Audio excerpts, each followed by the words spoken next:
taking a little sip of coffee. Hello, how are you today? My name is Melissa.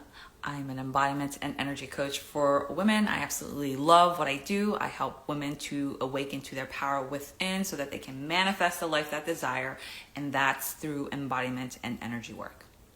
So a lot of what I do with my clients is also understanding their beliefs, more specifically words and how you relate to these words. I find that, we all kind of have similar beliefs, but the way that we define it can be slightly different. And so I wanted to talk about that.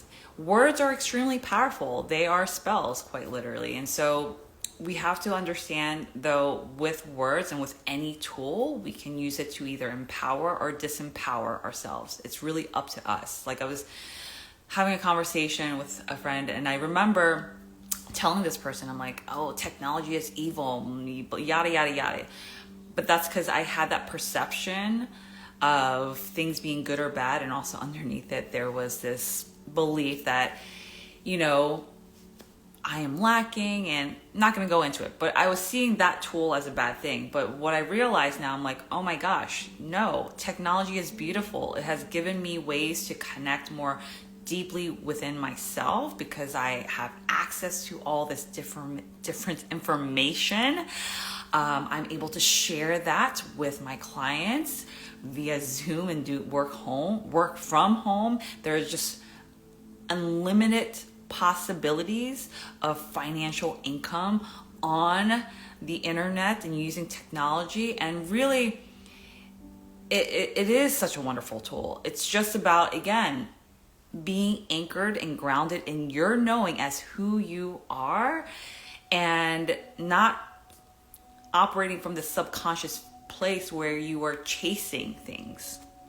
And so I was telling this person, I was like, yeah, like, I see technology as this beautiful thing. I actually love social media now. And when I used to cringe thinking about it, but, one of the things that I try to remind myself is that everything in life is constantly moving and changing and evolving. And if I hold on to beliefs that are disempowering, like if I had not done this work, I would have dreaded coming on here. I would have, really had all these beliefs around social media like I used to, and it would have not given me the courage and the energy to do this. And so really start to recognize, and also, think for yourself, like, how do you relate to social media? Like, when you hear that word, what comes up in your body? Anyhow, that's not what I wanted to talk about, but I wanted to talk about, yes, how words can be empowering or disempowering. And specifically, I want to talk about acceptance, because, there are so many things in my life that I had to accept. But because the way that I was defining the word acceptance and the way that I was defining it really came from me really believing that I was unworthy, that the universe didn't want good things for me. And so acceptance felt like me as a victim, like, hey, I can't control this. I guess I'll accept this, And when I started to really dive deep and do the embodiment work, I'm like, no, acceptance opens you up, It opens you up because you have felt in your body the energies, the emotions that you've been holding on to. Because when you're saying, I'm accepting this situation, or I'm accepting this relationship or this job, you are experiencing something that you don't prefer. Therefore, you're trying to make sense of it through accepting, right? So there's something that you don't like. And if there's something that you don't like, then you're feeling a certain way. And so that is an emotion. That is really being able to allow that to emerge. You emerge, or you let that energy emerge, release it.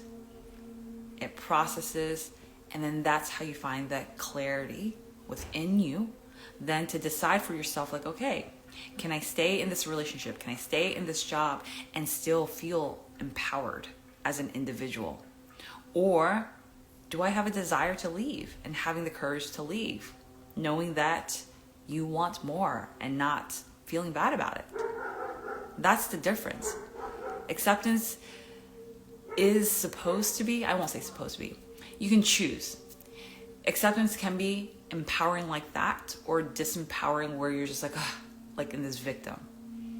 And when you operate, or when you define acceptance from a disempowering place, you're holding on to the emotions, the energies. You're not letting that emerge so you can feel it and process it. And then therefore, what happens? And I 100% know if this is you, you are, even if it's a different relationship, different job, different whatever, you are consistently bumping up into that feeling of resistance where you feel like, I just need to accept. Because energetically, when you hold on to that emotion, that energy, and you are making sense of this energy because you're like, it's because of this, you are creating a connection or a cord or attachment, whatever word you want to use. And so every time you experience those things, you're going to experience again that feeling of victimhood where you're like, I guess I just accept and I'll just wait for the next better thing to come. Which, by the way, the next better thing doesn't come if you're going to be in this state of being where you're in a disempowered state. Energetically, that's just not going to happen. And so you have to release. You have to feel into it. You have to let those energies move to process. It's an actual hormonal response that needs to happen so that your nervous system feels safe, finds that balance so you can gain clarity. Using language like that, because I know that people know science, majority of people, and we recognize this as true. And then also recognizing what is also true, that is all energy. And everything around us is all energy. And so when you can tie these things together and really connect that if I'm energy and everything is energy, and I'm not experiencing abundance because I'm holding this energy and shrinking myself so these opportunities and things are not able to come into my field, meaning either ideas, opportunities, actual opportunities, these sorts of things. You start to see like everything is connected. We are all energetic beings living in an experience of moving energy. The more you can get fluid with that, the more you're going to be able to manifest a life that you desire and being in your power. And so really recognizing how you are using these words, any words that you use, are you using it to disempower or empower you? And a lot of people, now I'm able to like feel it really quickly. And so I'm able to shift out of that because I have the awareness through my own process and my own work of like my old version of who I was and what that felt like, because I also became familiar with the sensations. I like immediately know. And that really doesn't happen as often anymore. But the more you get familiar with your patterns, because these are patterns, right? Again, when you operate in a disempowered state and you don't resolve this, you're going to continue to operate in those patterns, continue to experience things that you don't prefer, where you're like, I'm a victim. I accept I'm a victim. And so really being able to recognize that, really being able to feel into your body and becoming familiar with the sensations. I almost lost my train of thought. It's also being aware of that. When you become familiar of the sensations that are coming up or the sensations that are associated with those disempowering thoughts or actions, you have more capacity and awareness to like stop it. And that's essentially how it goes. I mean, it can be different for everyone. One thing I do believe is there's no one way to do anything. There's an infinite amount of ways that you can awaken to your power. And this is the way that I've awoken to my power, being very familiar, becoming very familiar with the sensations in my body, and that those sensations that led me to disempowering thoughts and actions. And so once I was able to familiarize with that in my process of releasing the energetic garbage, letting it process, that awareness also helped me to not spiral, to not go back to the old version of myself. A little bit of a long-winded live, but I just wanted to hop on and share that because it was like so, I felt like it was very important to share it. And really recognizing that you truly are always in power. You are never a victim. And if you feel like that, it is because you're choosing to. And I say this from the most loving place. I chose to be a victim for many years up until like a year ago. Maybe even like, I'm going to say like 8 months ago. And really being able to understand, it's also no fault of your own. There's a lot of outside noise and a lot of conditioning that's been thrown at us again and again. And we are, as humans, habitual and adaptable creatures. And so no wonder so many of us are unconscious to our power. But if you're listening this far and you read and watch my content, now you are actually choosing with that awareness. So there's a difference there. You're not unconscious to it anymore. And so now that you're conscious to it, now that you're hearing this information and you look at your life, now you have the choice. And when you have that choice, what are you going to decide? I promise you, when you start to decide to step into your power, to consciously choose to play in your power, knowing that you're not a victim, life gets so magical. And I just felt chills saying that. It gets so beautiful, but you gotta work for it. Meaning you gotta feel all the shit, the garbage that you don't want to. And it's so hard, I get it.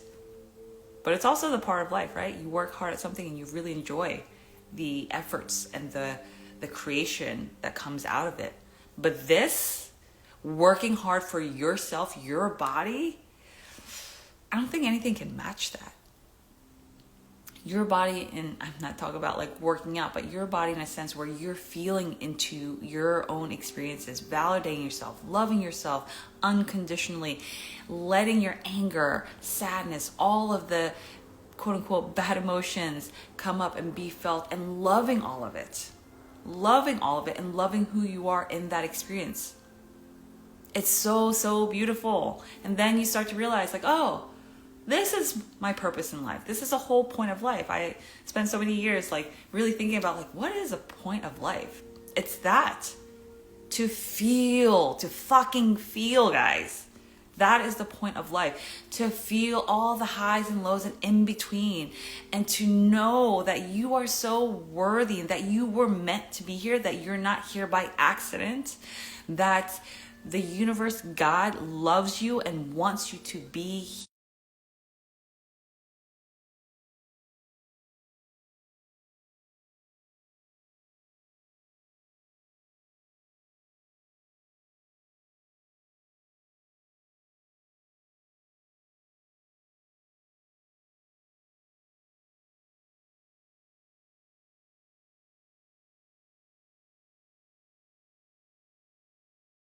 Us reconnecting. So I just got paused. I guess I was coming in too hot. But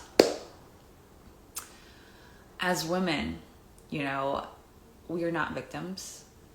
You are not a victim. You are your direct source and divine connection to abundance.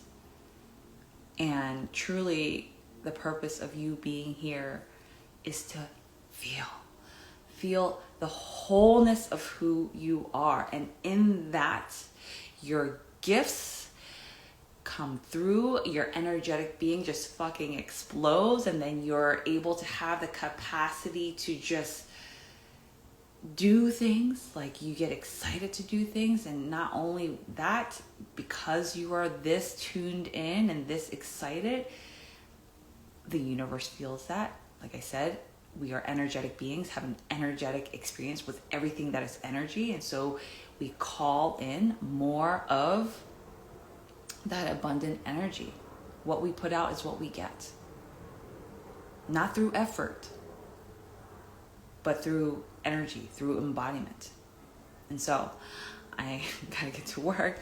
Hello to the person that waved hi. Sorry I missed you, but have a beautiful day. And if any of this is resonating, if you also listen to it this far, my one-on-one mentorship, join me. I love to guide you, and I know that I can help you if you are willing and ready to really step into your power, meaning feeling into your body, really being raw and honest with yourself. If you're ready for that, I can help you to transform your life. I can guide you there. So, again, have a beautiful day. Sending you so much love.